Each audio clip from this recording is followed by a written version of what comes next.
Hey everyone, welcome back to NBC5. I'm Natalie Cerna, your weekend weather forecaster.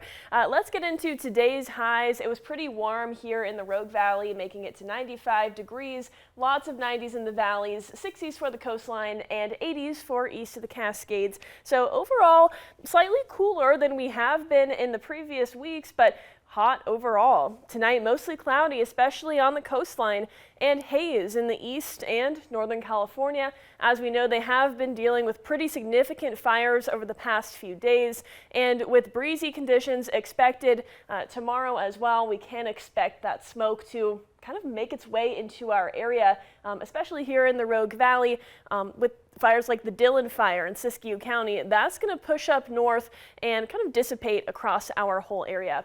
On Labor Day, we can expect hazy and smoky conditions to continue, hot weather in the 80s and 90s. So overall, not an unbearable day if you do want to get out there and enjoy your 3-day weekend.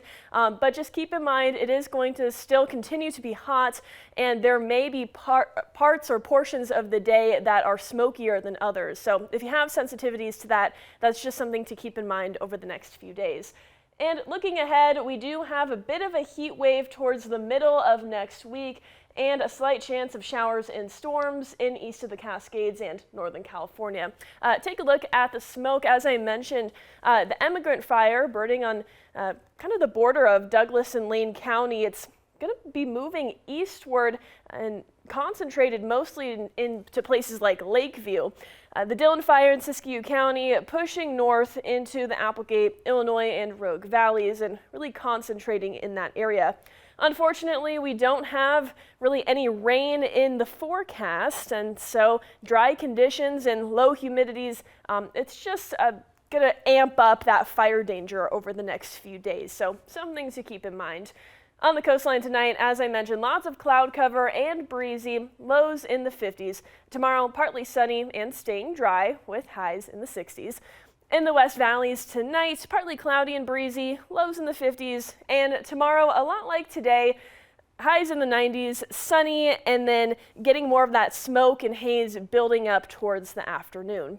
East of the Cascades tonight, areas of smoke and haze. They are under an air quality alert that's effective until at least Tuesday. Lows in the 50s, so at least getting a pretty decent cool down. Tomorrow, sunny, smoky with some afternoon breezes and highs in the 90s. Take a look at the 7-day forecast for the Rogue Valley. As I said, we do have a hot Labor Day on Monday, and then it's only going to heat up from there. Tuesday, Wednesday, Thursday, all projected to be triple digits, at least here in the Rogue Valley. So get ready for some more hot weather. In the Klamath Basin, a slight chance of storms present in the middle of the week. Right now, this is a pretty weak low pressure system that's moving over our area, so there's not a great chance of precipitation developing out of these storms. Same thing in Northern California, slight chance of storms. This could potentially be dangerous if it produces lightning strikes, but no wetting rains. So that's going to be something to watch as we get through this first week of September. And on the coastline this week, nice and cloudy, a little bit foggy in the morning as well, and that could limit visibilities. But overall, cooler temperatures with highs in the 60s and lows in the 50s.